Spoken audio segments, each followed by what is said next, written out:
मी म्हणतो कमरेत जोर नाही तर लग्न करायचं कशाला? घर में नाही जवारी ना अम्मा पुऱ्या पकारी. हा वेळ आहे का शेतकऱ्यांनो?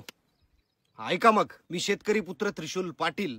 शेतकरी असाल तरच इथं थांबा, हा व्हिडिओ पहा, नसता निघा, कारण आमचं दुःख आम्हालाच माहित. तशी विनंती समजा. नसता तुमचं पक्षप्रेम लयच उतू येत असेल ना तर खाली पडा आणि वरून चढून घ्या तुमच्या नेत्याला. विषय जाणून घ्या. एक बायको दोन नवरे, 100-110 दिवसाआधी समलैंगिक सरकार बनलं. वादे किए थे हजारो. पुन्हा सरकार आलं की आमच्या शेतकऱ्यांना पूर्ण कर्जमाफी आपण देणार आहोत. शेतकऱ्यांचा 7/12 करूया कोरा कोरा कोरा कोरा. 7/12 शेतकऱ्यांचा करण्याचा निर्णय आपल्या सरकारने घेतलेला आहे.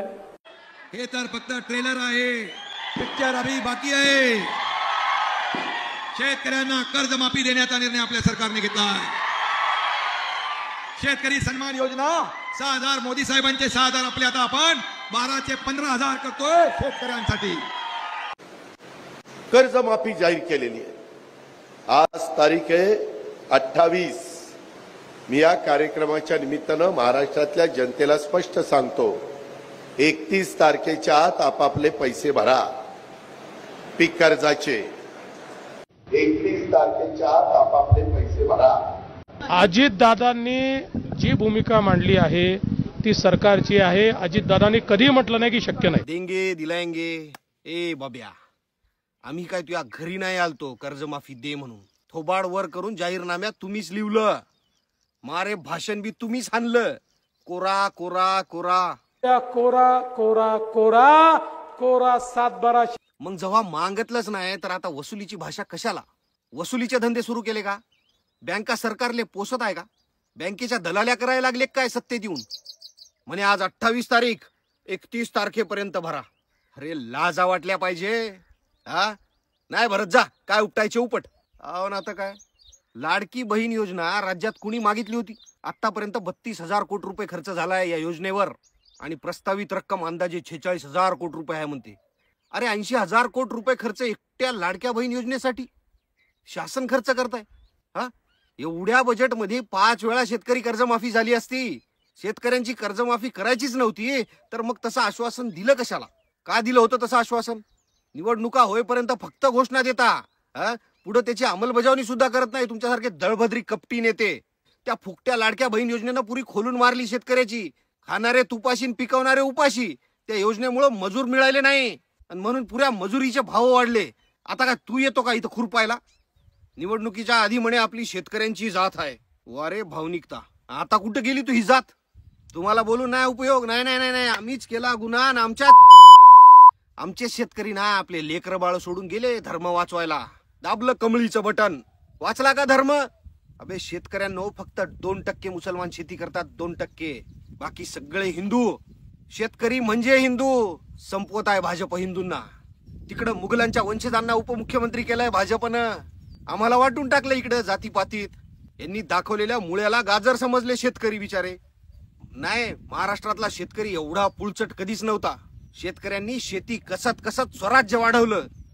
पुळचट होण्याचं कारण आपली दिशाभूल केली जात आहे. 26 जून 2024 मध्ये ते दिवाळखोर उद्योगपती अनिल अंबानी त्याच्यावर मेहरबान होऊन त्याचे 1700 कोटी रुपये कर्ज या महाराष्ट्र राज्य सरकारनं म्हणजे शिंदे सरकारनं फेडलं.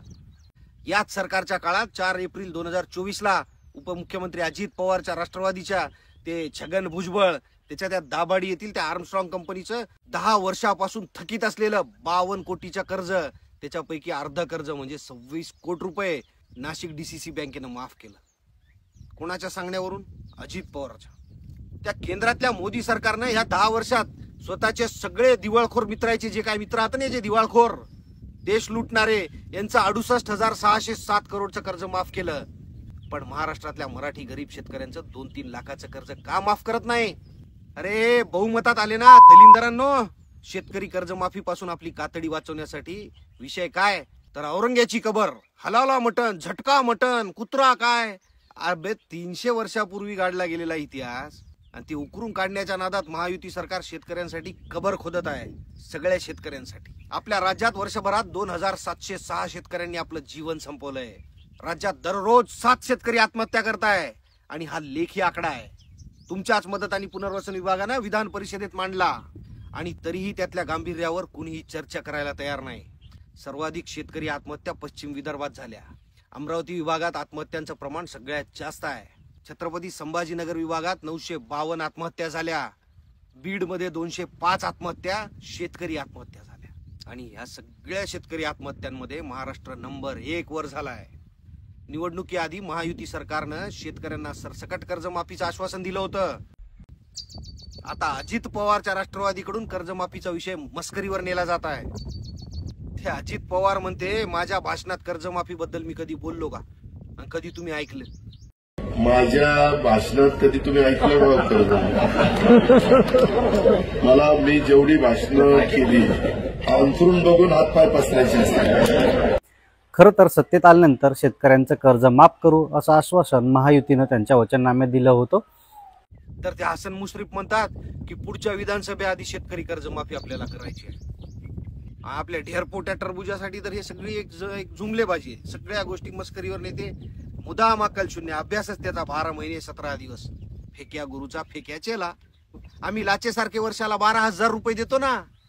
नाव शेतकरी सन्मान. तेवढे घ्या आणि जगायचं असेल तर जगा, नाहीतर मरा. आणि जर मरून निकषात बसले तर लाखभर रुपये तुमच्यासाठी राखून ठेवलेले आहेत. त्या नागरिकांचं मरण दिसत नाही, त्याच्या मृत्यूची साधी दखलही कोणी घेत नाही. शेतकरी असह्य झालेला आहे. शेतकऱ्यांच्या अवस्थेशी काही एक देणं घेणं नाही. दिलासा मिळत नाही आणि तो देण्याची ऐपतच सरकारमध्ये नाही. खरोखर शेतीचे प्रश्न सोडवण्यात रस तरी आहे का या लोकांना? अजिबात नाही. त्या बुलढाणा जिल्ह्यातील देऊळगाव राजा तालुक्यातील राज्य पुरस्कार प्राप्त युवा शेतकरी कैलास अर्जुन नागरे यांनी 13 मार्चच्या ऐन सणासुदीच्या होळीच्या दिवशी सणाच्या दिवशी आत्महत्या केली. आपल्या शेतात विषारी औषध घेऊन त्याने आयुष्य संपवलं. त्या खडकपूर्णा धरणाचं पाणी कालव्याद्वारे सोडण्यात यावं म्हणून त्यांना अनेक दिवसापासून ते लढत होता. पंचक्रोशीतील शेतीला कायमस्वरूपी पाणी मिळावं यासाठी कैलास नागरे यांनी डिसेंबर महिन्यात 7 दिवस अन्नत्याग केलं होतं. मात्र तरीही शासनाच्या दुर्लक्षामुळं शेतकऱ्यांना शेतीसाठी पाणी मिळत नसल्यानं त्यांना आत्महत्या केली. बारामती म्हणून भानामती लावलेले हे आमचे मनीरामखेड प्रकल्प बॅकवॉटरमुळे सगळ्या शेतीची माती झालीये. पावसाळ्यात रानात कंबरभर पाणी. आमदाराला टक्क्यावरून मतलब. अजून साधा विम्याचा पैसा पडला नाही. निघाले भुरटे राज्य चालवायला. अरे शेजारच्या राज्यातून हार्वेस्टर पण येऊ देत नाही. शेतकऱ्यांचं पीक काढायसाठी जे हार्वेस्टर लागते ते येऊ देत नाही पैसे खाल्ल्याशिवाय इथले पोलीस लोक. खत बियाण्याच्या बॅगा औषधी पण तुटवडा दाखवतेत आणि म्हणून जास्त किमतीत घ्यावं लागते शेतकऱ्यांना. 1000 खुट्या मारलेल्या आहात. सगळा सूड इथल्या शेतकऱ्यावर, इथल्या बळीराजावर. या सगळ्या शेतकऱ्यांना फसवल्याबद्दल कोर्टात सरकार विरोधात गुन्हा दाखल केला पाहिजे आणि त्याच्यासाठी प्रत्येक शेतकऱ्यानं एकत्र येऊन मोठं आंदोलन केलं पाहिजे. पण आता खात्री आहे ह्यावर की नाही भयंकर मोठा आवाज उठणार आहे. कारण माझा एकाच माणसावर विश्वास आहे आणि ते म्हणजे जरांगे पाटील. आणि पाटलांनी कालच सांगितलंय की शेतकऱ्यांसाठी आंदोलन करणार. लवकरच शेतकऱ्यांवरचं हे सगळं सुलतानी संकट टळो ही ईश्वरचंद्री प्रार्थना करतो आणि थांबतो. एक विनंती आहे, हा व्हिडिओ प्रत्येक शेतकऱ्यांपर्यंत पोहोचवा. असं धुपट काढा की झटक्यात सरकारनं माफी तर मागितली पाहिजे, नसता कर्जमाफी तर केलं पाहिजे. सरकारी धोरणांमुळे आत्महत्या केलेल्या प्रत्येक शेतकऱ्याला ही आदरांजली असेल. आता रोगर पिणारे नाही तर डोसकं फोडणारे शेतकरी तयार झाले पाहिजे.